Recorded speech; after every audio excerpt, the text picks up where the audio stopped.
J'ai un motto depuis vraiment longtemps qui est qu'il ne faut pas dans la vie avoir des rêves, il faut transformer ses rêves en projet. Parce qu'un rêve c'est quelque chose qui n'est pas concret, qui pour moi mène à rien, alors que quand tu as un projet, tu te poses les bonnes questions. Comment est-ce que je peux aller d'un point A à un point B? Quelles sont les étapes? Qu'est-ce qui peut me rapprocher le plus de mon objectif? À partir du moment où tu transformes ton rêve en projet, tu te poses les bonnes questions. Qui je dois contacter? Combien j'ai besoin de budget? C'est concret. Et quand on rentre dans un état d'esprit comme ça, on est appelé à faire de plus en plus de choses. Si bien qu'il y a même des choses qu'on pensait pas possibles, qu'on n'avait même pas à l'état de projet, qu'on n'avait même pas envisagé, mais qui, au fur et à mesure de faire des choses, t'emmènent sur des routes assez incroyables. Et c'est ce qui se passe en même temps, puisque je sors une G-Shock X-Sight. C'est vraiment une collaboration officielle et c'est un truc que, même moi qui suis très ambitieux dans la vie et qui ai de gros objectifs, j'aurais jamais envisagé. La première fois que je suis arrivé au Japon, il y a plus de 20 ans, c'était en 2004, donc il y a plus de 20 ans vraiment. La première chose que j'ai acheté, la première action que j'ai faite au Japon, c'était d'acheter une G-Shock. G-Shock que j'ai encore, qui m'a accompagné pendant des années et des années en voyage. 20 ans plus tard, je me retrouve à sortir ma G-Shock. C'est juste fou. Il y a 20 ans, jamais j'aurais pensé que ce serait possible. Et tout ça, c'est un cheminement qui découle du fait de vouloir faire des choses et de le faire bien, même si ça prend du temps. Ouais, je sais pas quoi dire. Je suis vraiment trop content. En plus, c'est plusieurs années même d'efforts pour en arriver là. Petite fierté, surtout qu'en plus, c'est une collaboration G-Shock X-Sight qui, vous savez, l'exploration, c'est une de mes plus grandes passions dans la vie, même si j'aime pas trop ce mot passion. Donc voilà, c'est fait. La G-Shock X-Sight est bientôt disponible et j'en suis super fier. Un peu ému, mais ouais, c'est trop cool. On est venu ici pour faire des photos de la G-Shock pour mettre sur les réseaux sociaux. C'est un peu symbolique d'être là parce que quand on avait fait les photos pour la première sortie X-Sight, puisque oui, la montre sera accompagnée de toute une sortie, toute une gamme de vêtements street urbex fait pour l'exploration. Je vous en dis pas beaucoup plus pour l'instant, mais sachez qu'il y a plein de trucs qui arrivent, dont ces t-shirts que vous voyez depuis longtemps, dont cette casquette, etc. Et on est revenu ici parce que la première fois qu'on a sorti une collection X-Sight, on l'avait fait ici et dans un autre endroit, donc c'était un petit peu symbolique. Et en plus, je trouve que le lieu, un peu street, graffiti et tout, ça colle tellement bien avec l'univers de G-Shock que ça pouvait être que là. Je suis avec Théo et Eva derrière la caméra. Eva professionnelle, la casquette à l'envers. Ah bah non, bah voilà. C'est bon, je la remets à l'endroit. Voilà. Bah je te rends la caméra, tu remets la casquette à l'envers. Le son est vraiment dégueulasse. Hein. Ouais. Mais c'est ouf d'être ici parce que je crois que c'est la 4e fois que je viens. J'aime. Des petites vocalises, s'il te plaît, pour le son. Wow. À chaque fois que je reviens, les graffitis sont recouverts et il y a un autre artiste qui est revenu après, qui a fait quelque chose de nouveau. Il évolue tout le temps ce lieu et je trouve ça bien. Il y en a très peu en plus des graffitis, des beaux graffitis à Tokyo ou au Japon. On n'est pas à Tokyo, hein. Mais ouais, ça me fait vraiment plaisir. Et en plus, on regarde la vue sur la campagne là. C'est marrant parce que c'est un endroit qui a abandonné mais qui a jamais été fini en fait. Je pense qu'ils voulaient faire un complexe de résidence, ils ont dû faire faillite ou un truc comme ça. Du coup ça fait très apocalyptique dans le sens apocalyptique, tu vois. Vraiment tu fais attention où tu mets les pieds parce que là si tu trébuches, on est juste à côté d'un cimetière. Donc, même pas de passage à l'hôpital. Ah c'est beau, regardez-moi ça. Oh. Il va s'envoler. C'est amusant quand même. Théo, à ton tour. Sinon je le fais moi hein. Oh oui, bonne idée, tiens. Est-ce que ça filme? Oui. En vrai c'est fun. Est-ce qu'on peut tous les faire comme ça? Non mais attends, mais... Attends, vas-y, j'ai un concours. Qui va tenir le plus longtemps en équilibre sur un truc? Oh, sa mère. Oh putain. Vous l'avez compris, le principe de la collection, c'est le camo urbain. On a reproduit ce qu'il y a sur la montre, aussi sur les vêtements. Donc on reste dans le gris, dans le noir. Et tous les vêtements, ils ont été pensés. Je vous montre juste celui-là, le reste, on vous le dévoilera un peu plus tard. Mais tous les vêtements, ils ont été pensés pour être déjà chauds, confortables, mais aussi super solides. Je sais que je peux me le frotter partout, il va pas craquer. On se sent vraiment bien dans les mouvements et bien protégé. Regarde, tu vois, là, on est bien serré ici. On est bien serré ici, il n'y a pas d'air qui passe. Si je veux m'asseoir quelque part, tu vois, je peux même le baisser et tout, ça me protège. Moi, ça peut être aussi pour de la street, évidemment, pour tous les jours, mais c'est vraiment fait pour de l'outdoor avec des fermetures solides en métal. Ici, on a une petite poche technique, tu vois. Regarde, j'ai une petite fin, petite poche, facile d'accès. Il y a des aimants, j'ai la petite barre protéinée. Des aimants? Ouais, c'est aimanté, là. Oh, le bruit. C'est vraiment des vêtements qu'on a pensé pour l'urbex, pour l'outdoor en général. Il n'y a pas que celui-là, il y a des modèles, vous allez voir, avec capuche et tout. Et puis évidemment, noir, camouflage, X-Sight. Et ça, c'est un camo que Jackie il a pensé, qu'on retrouve sur la casquette, qu'on retrouve sur la montre, qu'on retrouve sur d'autres éléments de la collection. Et vous allez voir, il y a quelques pièces, je pense que vous ne vous y attendez pas. Donc ça va être cool, ça va sortir le mois prochain. Mais avant ça, le 12 octobre, au G-Shock Store à Paris, c'est dans le Marais. Je vous donne rendez-vous entre 16h et 19h. Et je serai là-bas, on fait un petit event au G-Shock Store. C'est juste fou de pouvoir faire ça. Bah, si vous venez acheter une montre là-bas, je vous donne une casquette, soit celle-là, c'est la même, d'accord. Il y a 2 modèles de casquettes. Trouve le deuxième modèle, c'est la précision technique. Ok, Tac. let's go. Tac, tac. une de ces deux casquettes offertes si vous prenez une G-Shock ce jour-là au G-Shock Store. Ce sera le 12 octobre. Il y a la casquette camo et la casquette, ça c'est la casquette technique imperméable. Et G-Shock organise aussi un petit event avec, ça reste entre nous, mais il y aura des petits snacks, des boissons, machin. On peut prendre le temps, on peut discuter. On a 3 heures là-bas tranquille. Et après, si vous voulez, on fait un after. Moi je dirais à Saiba, qui est pas très loin, le restaurant qu'on a ouvert à l'e-spot. Et si vous voulez aller manger quelque part, on se retrouve là-bas, on pourra continuer la soirée, discuter un petit peu, parler d'Urbex ou d'autres, comme vous voulez. En tout cas, très excité de cette sortie, le 12 octobre, officiellement au G-Shock Store à Paris. Collab incroyable, la meilleure collab que j'ai jamais faite jusqu'à maintenant. Je suis tellement content. Dans la foulée, les jours qui vont suivre, on va vous dévoiler toute la collection Excite. On travaille depuis super longtemps. Et franchement, j'ai hâte que ça sorte et je suis content de pouvoir les porter et de confirmer que c'est vraiment trop stylé pour l'Urbex. Benoît, j'ai une question. Combien coûtera cette magnifique montre? La montre va coûter 150 €. Enfin, 149,90, un truc comme ça. On est moitié maître des prix parce qu'on sait que voilà, ça va se retrouver en boutique, donc il faut faire des trucs en 9,99 comme partout dans le monde. Mais bon, 150 balles, on va dire. On va en reparler un petit peu plus tout à l'heure parce que je vais vous montrer un petit peu les autres G-Shock que j'ai. Mais c'est la modèle 5600, donc c'est la première G-Shock qui est sortie il y a plus de 40 ans. Et pour moi, c'était important de commencer par celle-là. Elle passe partout, elle est hyper solide. Je peux l'éclater contre un mur. Je vais pas le faire parce que c'est encore le prototype, mais on peut l'éclater contre un mur. Je peux la faire tomber dans la mer, n'importe quoi. Je sais que. Est-ce qu'on la ferait pas tomber? En vrai, ce qu'on peut faire, c'est qu'on peut faire une séance de test super hardcore, mais pas sur le prototype. Ouais. Parce que je tiens quand même un peu. Ouais, mais Pas sur le prototype. Quand tu fais une collab G-Shock, t'as deux options. Soit tu fais une montre personnalisée, soit tu fais une montre custom. Et c'est vraiment très différent. Nous, ce qu'on a fait, honnêtement, à notre échelle, pour l'instant, on n'a pas vraiment le choix, mais on a fait une montre personnalisée. Et je vais vous dire pourquoi. Déjà, quelles sont les différences? Une montre personnalisée, ça veut dire qu'on part sur une base de G-Shock qui existe déjà. Donc, on choisit le modèle. Nous, on a pris le modèle 5600 parce que c'est le modèle d'origine de la G-Shock. Donc, pour moi, c'était assez symbolique. Et on l'a prise en noir parce que Excite. Si vous voulez faire un modèle custom, par exemple, celle-là, League of Legends, c'est un modèle custom. Vous voyez que chaque pièce est faite sur mesure, c'est un métal qui n'existe que sur cette montre. Évidemment, c'est pas les mêmes process, ça prend beaucoup plus longtemps, c'est des process qui sont mis en route pour des collabs qui sont assez spéciales et surtout ça coûte beaucoup plus cher. Ça dépend de la custom, mais celle-là, c'est une montre à plus de 1000 balles quand même. Moi, ce que je voulais, c'était que la montre elle soit accessible et que tout le monde puisse se la procurer, ça me paraissait important. Mais là, sur une montre perso, en fait, ce qu'on peut choisir, c'est le design extérieur de la montre sur laquelle nous on a appliqué le camo et derrière on a le tous imparfait qui montre d'où vient la collab. Et ensuite on a aussi, c'est dommage qu'on l'ait pas là mais on l'a pas encore reçu parce que c'est ce qu'on a fait en dernier, on a aussi une boîte en métal qui est hyper stylée et que je trouve vraiment importante parce que c'est aussi un objet de collection. À peine je dis ça, à peine je reçois par la poste la vraie G-Shock, pas le prototype. Quoique je pense que cette boîte là c'est peut-être encore une boîte prototype, mais déjà regardez, vous avez une boîte en carton design et ça je voulais pas le dire, mais regardez, est-ce que vous reconnaissez la carte? Ça c'est Jackie qui a tout designé tout seul, c'est Gunkan Jima, les petits papiers. Les coordonnées. Gunkan Jima. Ah tu le dis comme ça, c'est même plus un easter egg. Gunkan Jima. Ça c'est une dédicace à, je pense, la meilleure vidéo d'exploration qu'on ait faite sur la chaîne. La boîte est trop stylée. Alors non. Il y a rien dedans par contre. Il y a rien dedans, si, il y a quelque chose dedans. C'est pas très lourd une G-Shock. Ah oui? C'est la même que l'autre mais on pas utilisé.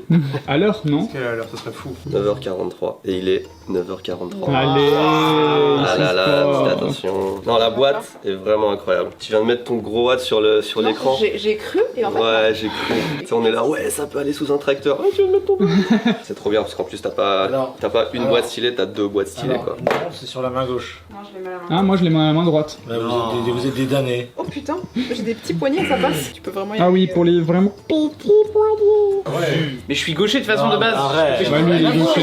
Je peux jamais, je peux pas mettre de montre. Ta ceinture, tu la boucles en partant par la droite, tu la boucles toujours en partant par la gauche, que tu sois gaucher ou droitier. Mais non, mais ça. Juste, je peux pas écrire avec une montre sur la gauche. Juste, il y a pas de. écrire si t'as une montre poignée. Là, t'as tous les gauchers. C'est trop chiant. Jouer de la guitare sur une guitare pour droitier, bande de gauchers là. On peut aller faire de l'exploration. Ah si, ça marche. Tu vas bien. Nickel.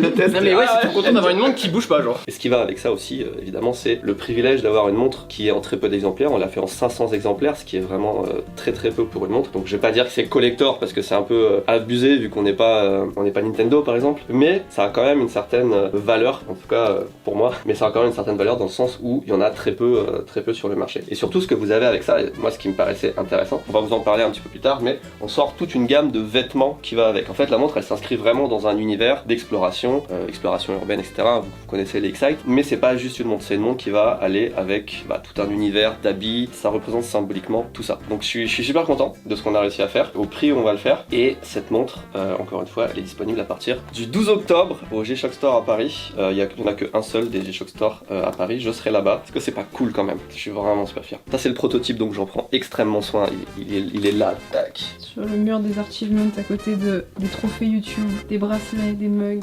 10h05. Attention, démonstration technique des vêtements Excite. Waouh. T'as vu comment ça répond bien? Aïe! T'as pas la ref? Personne n'a la ref.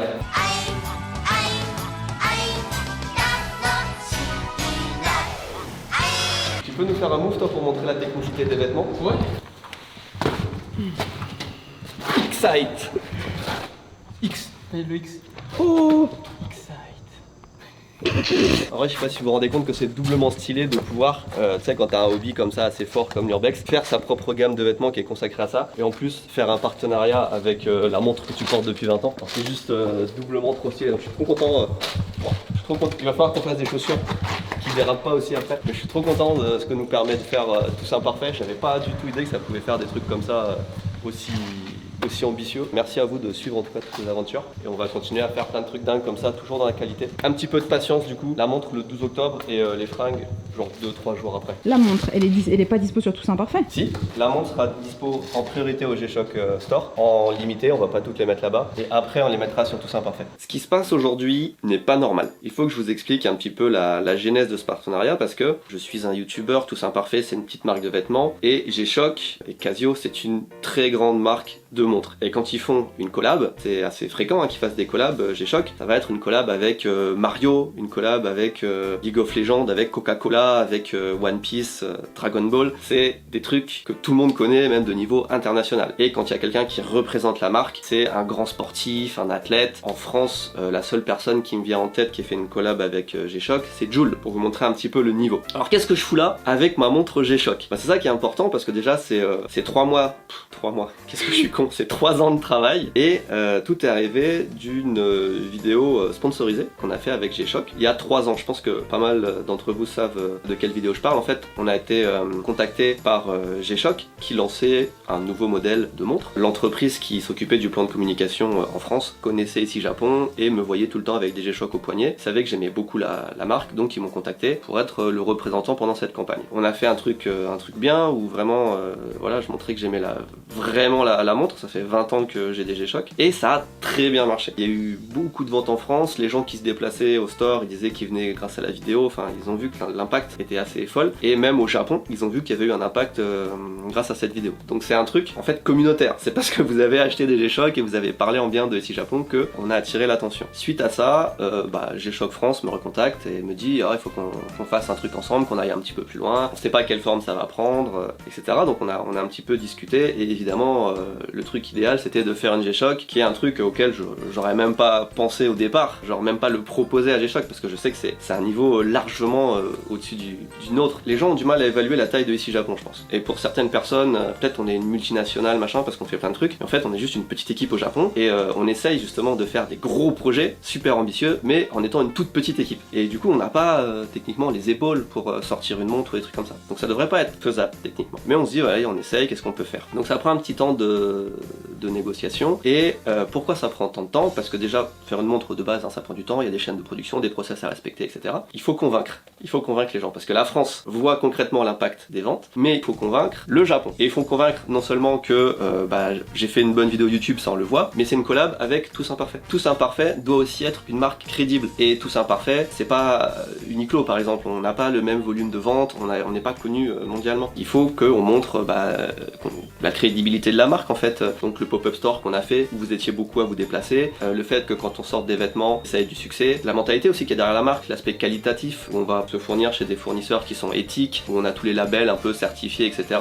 On essaye de faire les choses bien. Tout ça, c'est screené par G-Shock et à la fin, on a un OK qui vient de France et du Japon. Donc c'est un process qui est assez long et qui pour moi déjà est super important, même quand on n'a pas la montre, parce que ça veut dire que tu as une montre comme ça, internationale, qui déjà nous valide sur tous les plans de communication de oui, Toussaint Parfait, c'est une bonne marque. Donc rien que ça, déjà déjà, je suis saucé. Et après, il faut vraiment faire la montre telle quelle, la montre, le boîtier, le plan de com qui va avec, il y a beaucoup de choses à réfléchir. Et là, ça a pris aussi un petit peu plus de temps parce que l'année dernière, c'était les 40 ans de G-Shock. Donc en fait, on avait prévu de la faire plutôt l'année dernière, mais voilà, ils avaient concrètement d'autres choses à faire. Et ça arrive que cette année. Au final, ça a pris 3 ans, peut-être un peu exagéré, mais ça fait 3 ans qu'on a sorti la vidéo G-Shock qui était la genèse de ce projet. Donc je suis vraiment content, soulagé. C'est extrêmement rare qu'on bosse aussi longtemps sur un projet. Et c'est fou. Puis en plus, c'est un travail d'équipe avec l'équipe ici, avec Jackie, du coup, qui fait le camo, tout le design de la montre. Donc c'est une super belle aventure. Bon, salut tout le monde. Vous m'avez reconnu, on est dans mon studio à Vancouver et aujourd'hui, j'aimerais vous parler d'un petit truc qui nous tient à cœur. Je voulais vous expliquer un petit peu le procédé. Je voulais vous expliquer un petit peu comment on est arrivé au produit final de la montre, etc. On a travaillé comme des fous dessus. Je suis trop content que ça sorte. Donc du coup, je vais vous inviter à me suivre. On va aller dans mon bureau et je vais vous raconter un petit peu les petits secrets de création, de comment est-ce que je l'ai faite, comment est-ce qu'on a pensé la chose. Et voilà quoi. Donc n'oubliez pas, aujourd'hui, je vous montre encore une petite manière de porter la collection Spy Family. Donc là, j'ai fait du layering, j'ai mis un hoodie en dessous. Dites-moi, est-ce que c'est frais ?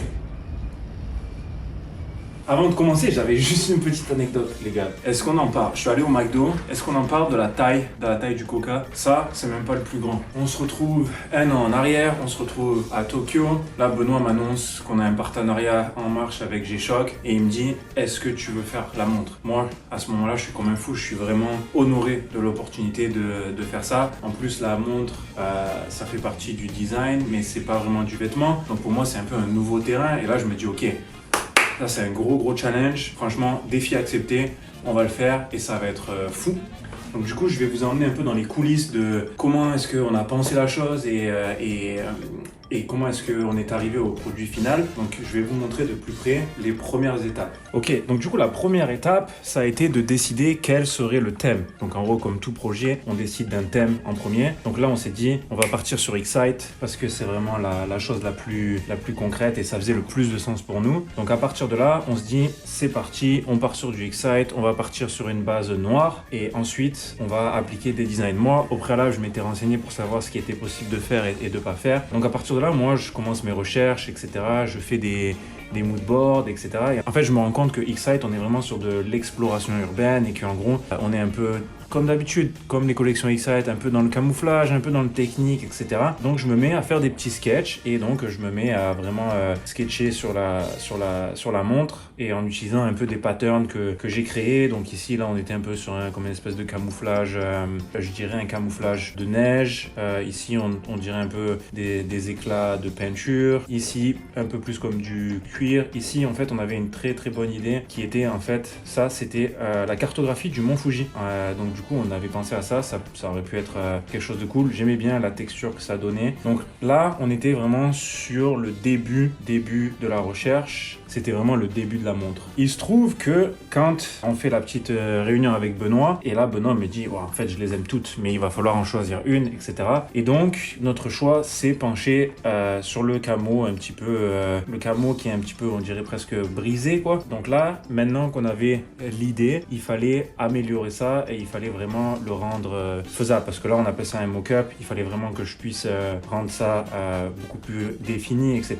Et donc ça a été en gros le fichier source à partir duquel j'ai travaillé. Et donc ça, c'était vraiment la création du camo qui serait appliqué sur la montre. Tout ce travail pour arriver à ce fichier technique en full japonais, où là, vous voyez en fait le dessin technique de la montre. Donc là, ça ressemble vraiment à un produit quasiment final, hein, on est d'accord. Donc ça, une fois qu'on a fait ça, on a dû envoyer ça en prototypage. Maintenant qu'on avait la montre, il nous fallait un emballage. Et là, l'emballage G-Shock, ça reste quand même iconique. Avec Benoît, on s'est dit, on voulait vraiment partir sur l'emballage en métal, parce que voilà, Excite, et c'est quand même iconique. On va pas se le cacher, l'emballage G-Shock en métal, c'est iconique. Et là, on s'est dit, ok, ça va être incroyable. Donc du coup, je vais vous montrer ça aussi. Là, de visu, on est sur une fiche technique, tout en japonais. Ça a été assez complexe de comprendre. Quoique, en gros, ça va. C'était pas si difficile. Donc en fait, ce qu'on a décidé, c'est d'avoir une base noire. Bon, là, on la voit pas parce que obviously la base noire elle est pas dans le design vu que c'est une base. Là on va juste venir appliquer le design. Donc en fait ici on a choisi de faire un full camo. Donc en fait le logo Excite, le logo G-Shock sur le dessus et juste le sigle tout simple parfait sur le côté. Et là on s'est dit on va quand même rester assez basique parce qu'on voulait que ça soit quand même esthétique et très sobre. Donc un full camo et voilà. Je pense que j'ai tout dit. J'ai vraiment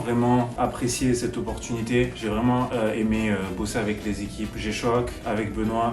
On a tous bossé en partenariat et dans le fond, moi, j'avais jamais fait de design industriel ou de design autre que sur du vêtement, mais ça m'a appris énormément de choses et en vrai de vrai, j'ai vraiment trop kiffé. Et c'est là où je me suis dit, je peux ouvrir mon talent à d'autres univers, en fait, que ce soit du vêtement, etc. Et ça m'a vraiment donné envie de me lancer peut-être dans du design un peu plus industriel, je sais pas, faire des meubles, je sais pas, j'aimerais vraiment faire une chaise de designer par exemple. Et c'est vraiment ce projet-là qui m'a poussé à me dire, ok, je peux sortir de ma zone de confort et vraiment partir sur d'autres projets. Pour revenir à la montre, j'espère vraiment que vous allez l'apprécier. J'espère vraiment que vous allez aimer les détails. Je suis vraiment trop content que ça sorte. On en a parlé pendant longtemps. Entre la conception, la réalisation, le prototypage, etc. C'est un an de travail. C'est un an où en gros, on ne sait pas si ça va plaire. C'est un an de stress, mais c'est un an de fun aussi. Et voilà, moi je ne peux être que heureux de tout ça. Et voilà, j'espère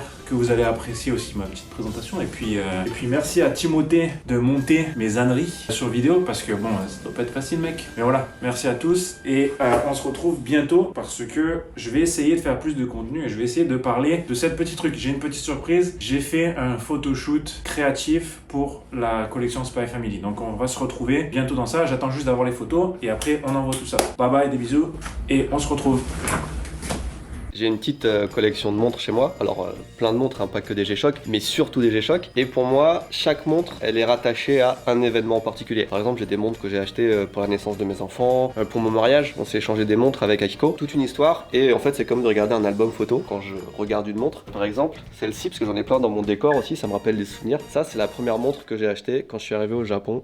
Il y a 20 ans. Et elle m'a suivi pendant des années. Elle est dégueulasse. Bon, elle marche à l'énergie solaire et elle est dans un coin d'ombre. Donc effectivement, elle est pas très vivace. Mais elle fonctionne encore. Je l'avais perdue pendant 2-3 ans. Je n'avais parlé en vidéo de cette montre. Et je l'ai retrouvée dans un pot à souvenirs il y a pas si longtemps à côté du bureau de Jérémy à l'époque. Et je la garde précieusement. Il y a un truc de fou, c'est qu'il y a quelqu'un, quand je suis allé en Belgique l'année dernière, et vraiment merci à cette personne, c'est incroyable, qui connaissait l'histoire de cette montre, qui a cherché et qui a trouvé la montre originale dans son emballage d'origine, neuve, avec encore le prix dessus et tout. Et il m'a offert ça sur un salon en Belgique. J'étais époustouflé. Donc j'ai celle d'origine et j'ai la neuve en parfait état. Donc cette montre, elle a 20 ans. Elle est sortie en 2004, peut-être même 2003, tu vois. Truc de fou. Donc c'est une de mes montres préférées, bien évidemment. Et déjà, tu vois, il y a 20 ans, elles étaient full technologie, panneaux solaires. J'aime bien comme celle-ci, elle est genre jetée dans un coin et celle-ci est toute bien présentée. Ouais, mais celle-là, en vrai, t'imagines pas à quel point elle a vécu, parce que c'était à l'époque où vraiment je faisais plein de pays. Je faisais de la plongée avec, elle a été dans le désert, elle a fait je sais pas combien de pays. Et 1, et 2, et 3, 0. J'aime beaucoup ce set de montres, un set spécial Coupe du Monde 98. C'est dans un display comme ça. Déjà, je trouve le principe super sympa, même si c'est pas mes modèles de G-Shock préférés. Mais surtout, je les ai achetés ici au Japon l'année dernière, ou ouais, il y a 1 ou 2 ans, avec Thomas Dozer. C'est lui qui les a vus en magasin et qui m'a dit oh, c'est trop stylé pour ta collection, etc. Et du coup, ça me rappelle la venue de Thomas Dozer, qui est un des meilleurs humains qui existent sur Terre. Donc je pense à lui à chaque fois que je regarde ce coin d'armoire. Mais j'en ai d'autres, regarde, j'en ai plein qui sont super stylés. Oh, celle-là, elle est incroyable. Ça, c'est à Akiko et c'était sa G-Shock préférée. Et elle peut plus la porter parce que Ibe Kikuo, qui est le créateur de la G-Shock, lui a dédicacé parce qu'on avait fait une interview et le feeling était super bien passé entre nous et tout, et il lui a dédicacé sa montre. Du coup, elle l'utilise plus, quoi, vu que c'est une relique, mais c'est une pièce thank you very much. Il y a la date dessus, c'était en 2021. Putain, c'est il y a 3 ans déjà qu'on a fait l'interview. Donc je la garde bien précisément. À ce moment, tu pensais déjà qu'un jour tu collaborerais avec? Non, justement, c'est suite à cette collaboration qui a très bien marché, dont G-Shock a beaucoup parlé, même jusqu'au Japon d'ailleurs, qu'ils m'ont proposé de faire une G-Shock. Donc ça fait presque 3 ans qu'on en parle, en fait, que c'est dans les tuyaux, parce que c'est un gros truc en fait. Et je garde aussi les boîtes. Ça, c'est un livre que G-Shock m'a donné, que j'ai pas osé ouvrir. Je le garde un peu comme Rick, il est trop stylé le bouquin en relief. Et celle-là aussi, elle a une histoire. Celle-là, c'est une montre que j'avais et que Akiko utilisait beaucoup parce qu'elle est vraiment stylée. Un de nous deux l'a perdue. Je dirais pas qui. L'année dernière, j'ai fait une interview au G-Shock Store à Paris et j'ai rencontré quelqu'un qui s'appelle Zuku Meizi, qui est un rappeur que je connaissais pas du tout. Et il est trop gentil et c'est vraiment le genre de mec, tu deviens instantanément pote avec lui. Et je lui ai raconté cette histoire que je l'adorais, que je l'avais perdu. Et Et il l'avait sur lui, parce qu'on présentait nos G-Shock préférés, c'était une de ses préférées, et il me l'a donné. Du coup, elle a une double histoire, et je trouve ça génial. Et pareil, je la garde, tu vois, en souvenir. Ça, c'est ma G-Shock préférée, encore plus que les autres, qui est la G-Shock League of Legends. Regarde la boîte comme elle est stylée de fou.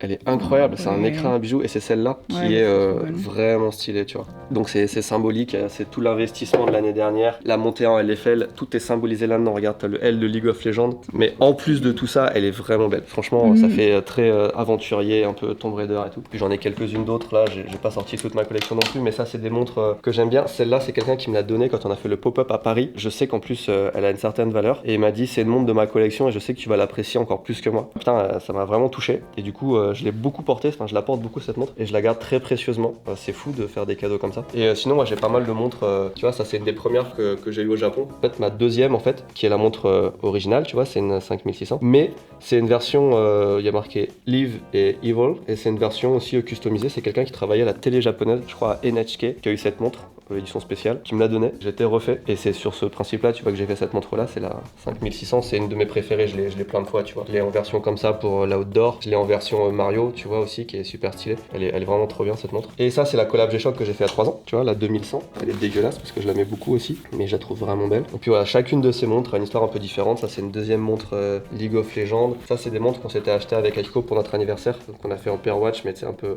différente. C'était l'anniversaire de mariage. Ah si, celle-là, elle a pas d'histoire. Je la trouve tellement stylée que... Tu vois, le bracelet, il est en... C'est un bracelet en toile. Tissu, ouais. Et petite anecdote, Link est allé à Disneyland, Tokyo Disneyland hier, et il me l'a emprunté pour aller à Disneyland. Et il a sa G-Shock aussi, du coup, c'est une de mes G-Shock préférées, je l'ai plus, mais c'est celle qui était dans cette boîte-là, là. Du coup, je l'ai donné à Link parce qu'il l'aimait trop, et maintenant c'est lui qui crée son histoire avec sa montre. Est-ce qu'il y a un truc, genre, parce que tu dis que ton fils t'en a fauché, que Akiko elle en a aussi, mais que vous portez les deux, ça veut dire que c'est full unisexe, tout le monde porte... Ouais, ça dépend, en fait, t'as une série Baby G, tu vois, pour les femmes, Ok. mais Akiko, elle aime bien les grosses montres. Moi aussi, tu sais, j'aime bien les trucs un peu masculins sur les filles, je trouve ça rend bien. En vrai, ouais, ça va bien à tout le monde. Même Link, en fait, tu vois, qu'il a un petit poignet fin, mais il met quand même des G-Shock et... Celle qui va sortir là, le modèle là, il est ok femme. Ouais, celui-là, c'est vraiment le plus unisexe possible qu'on peut faire parce que elle s'est affinée, tu vois, elle est pas trop épaisse, elle est pas trop large. Donc celui-là, il va vraiment à tout le monde. En vrai, tu peux même le mettre avec un costume. Il y a des businessmen au Japon, ils mettent ça avec leur costume et ça passe très bien. Surtout qu'en plus, Casio, c'est quand même une montre, je vais pas dire prestige, mais qui a une très bonne réputation. Regarde le classement des montres, même ceux qui parlent de grande horlogerie, machin, t'as toujours Casio qui est dans le haut du classement. Parce que c'est le meilleur rapport qualité-prix de montre qui existe dans le monde, en fait. A fortiori, G-Shock, tu peux rouler dessus en tracteur, genre, y a aucun souci. Mais vraiment, premier degré, enfin, elles sont testées de... D'abord, j'avais fait le laboratoire de test de G-Shock, hein, et tu vois vraiment, quoi, elles sont passées à des trucs de pression et tout. Enfin, c'est fou, ils les testent à mort. Hein. J'ai déjà testé plus tôt, mais là, il y en a pas une qu'on pourrait éclater, par exemple, celle avec le petit truc en tissu, là, faudrait... Non, elles ont toutes... Est-ce qu'elles n'auront pas une nouvelle histoire, tu vois? Ouais, on pourrait, il faudrait en trouver une autre. En vrai, celle que j'aime le moins, c'est celle-là. Celle-là, elle a pas trop d'histoire non plus. Je l'ai achetée parce que je la trouvais belle. Oh, sympa quand même. Ouais, je sais que dans la pub de celle-là, il passe dessus avec un bulldozer. Et bah, Ouais. ça va nous faire une petite activité. Bah, dites-nous en commentaire si vous voulez qu'on donne une nouvelle histoire à cette G-Shock. Non, mais elle est vraiment stylée, ça me ferait chier. Moi, je pense qu'il faut laisser le... Ouais, on verra. Allez, on va en prendre soin.